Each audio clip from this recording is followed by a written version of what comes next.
Close your eyes and take yourself back to the 1970s. Gas was cheap, the highways were wide open, and motorcycles weren't just machines. They were declarations of freedom. Every town had that one kid who twisted the throttle a little too far, chasing speed with chrome shining in the sun and exhaust notes echoing across county lines. This was the decade when engineers pushed boundaries, when the roar of a twin or the scream of a four-cylinder could stop traffic and turn heads. Some of these bikes were dangerous, some were refined, but all of them carried a spirit you could feel through the bars. Today, we're counting down 10 of the fastest and most iconic motorcycles of that unforgettable era, machines that defined a generation. 1973. Triumph X75 Hurricane.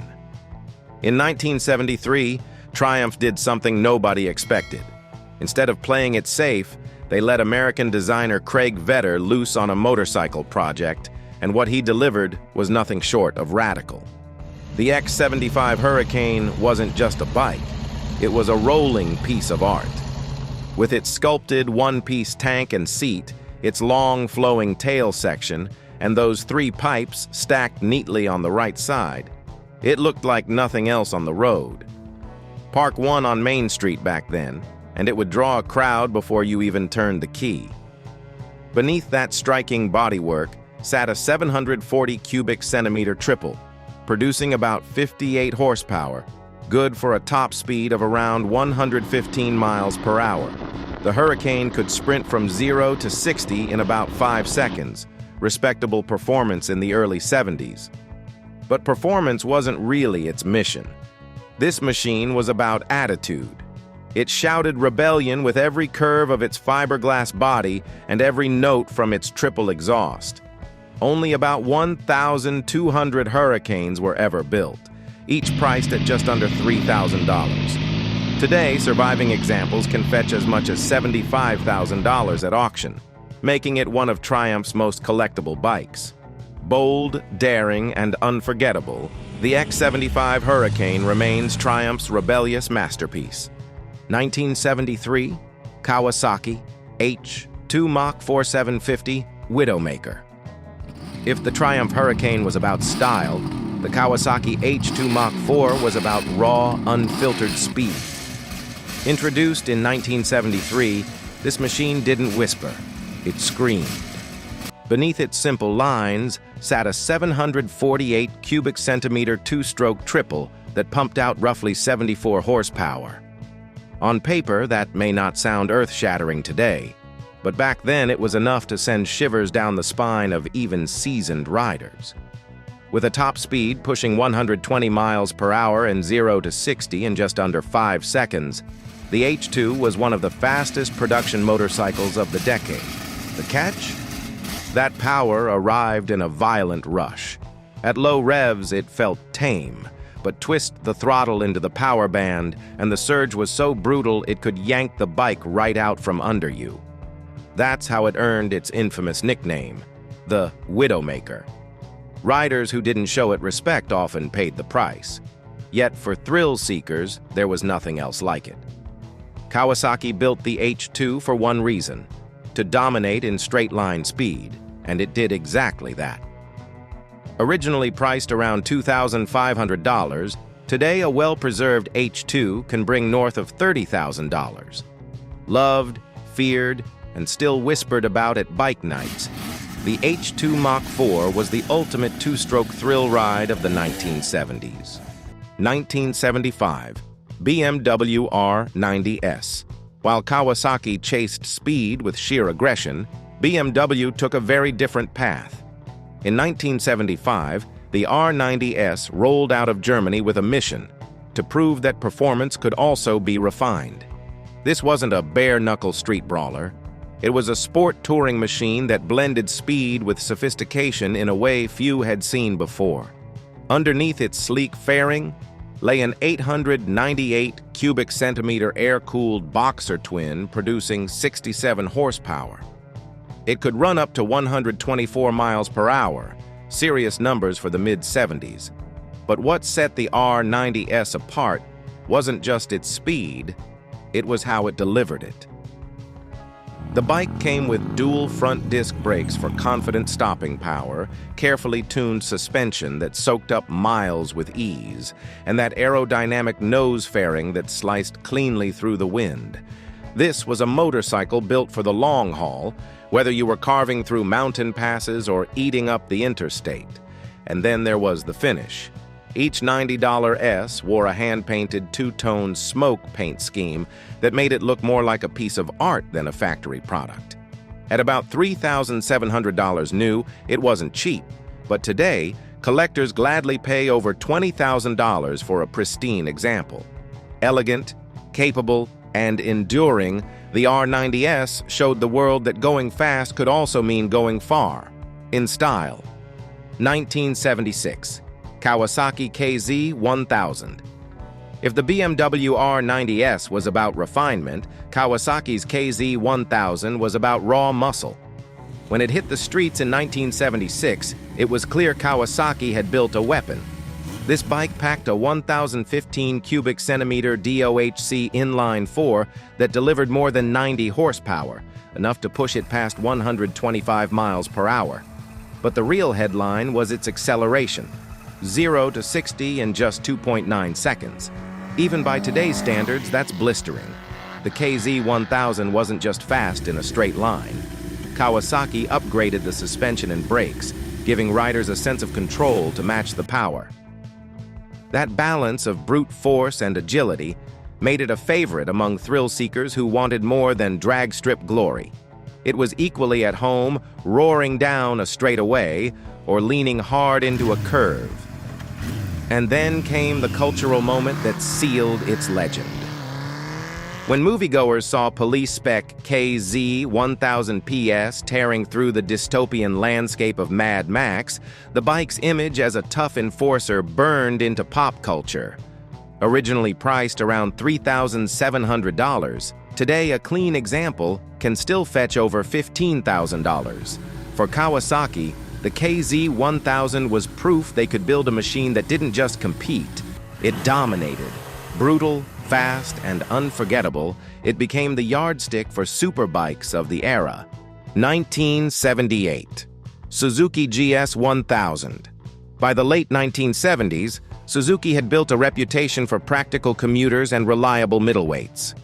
But in 1978, they stepped onto the superbike stage with a machine that proved they could run with the big boys.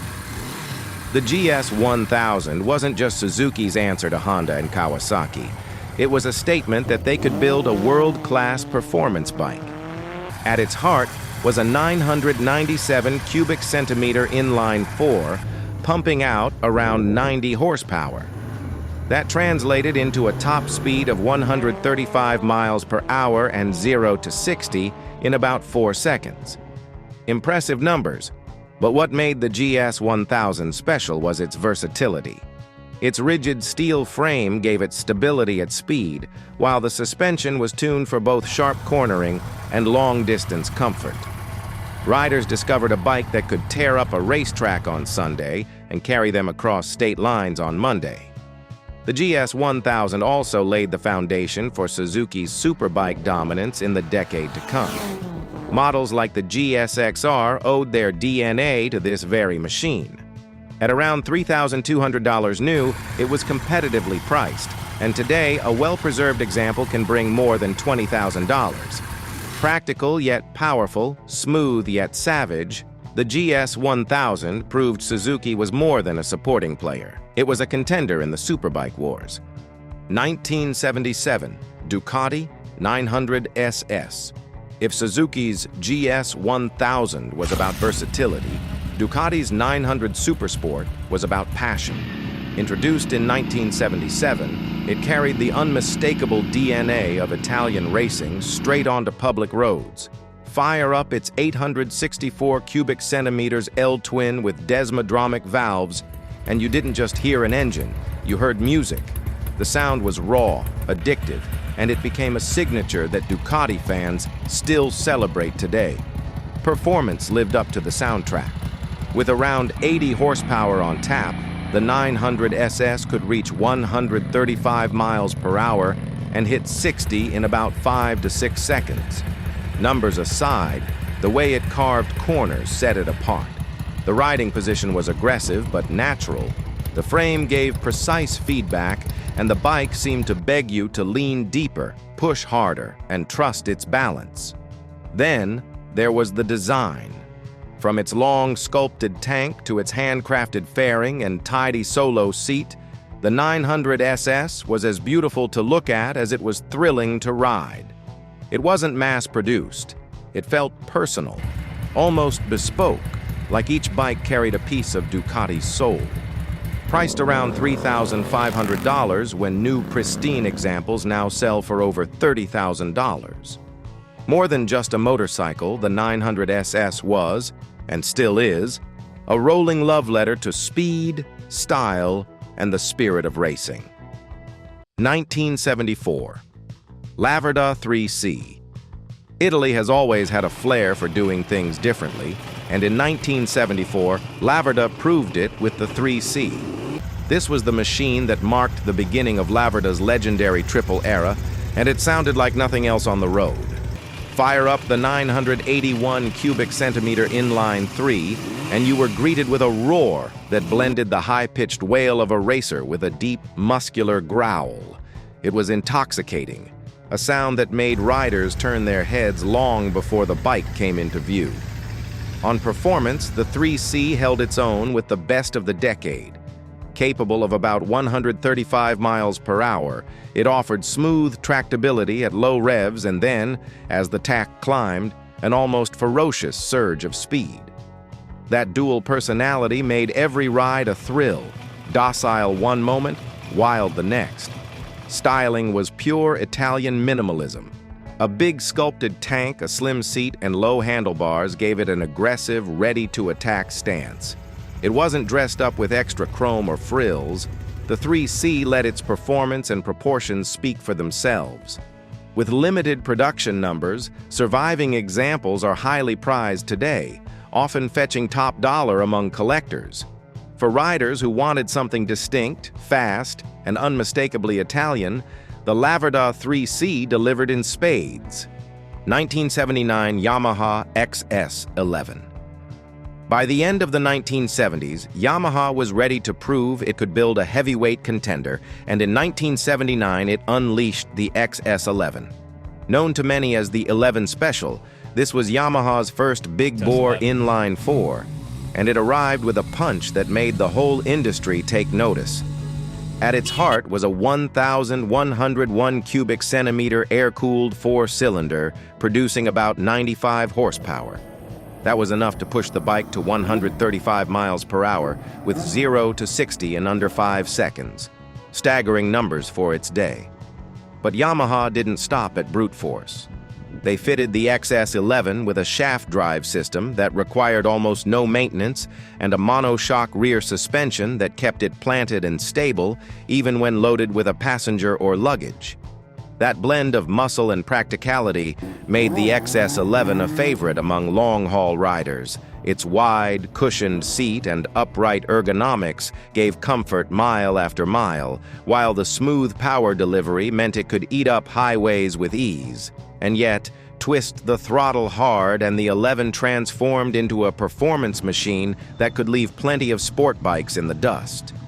Originally priced just under $4,000, the XS11 remains a respected milestone in Yamaha's history. A touring bruiser that proved speed and endurance could ride together. 1979 Honda CBX1000. Just when riders thought they had seen it all, Honda dropped a bombshell in 1979. The CBX1000 wasn't just another superbike, it was a showcase of engineering brilliance. At its core was a massive 1,047 cubic centimeters DOHC inline 6, a layout unheard of in mass production at the time. With 105 horsepower on tap, it could hit 135 miles per hour and reach 60 in just over 4 seconds. But the numbers tell only part of the story. What riders remember most is the sound. 6 exhaust pipes singing in harmony created what many still call a symphony of mechanical perfection.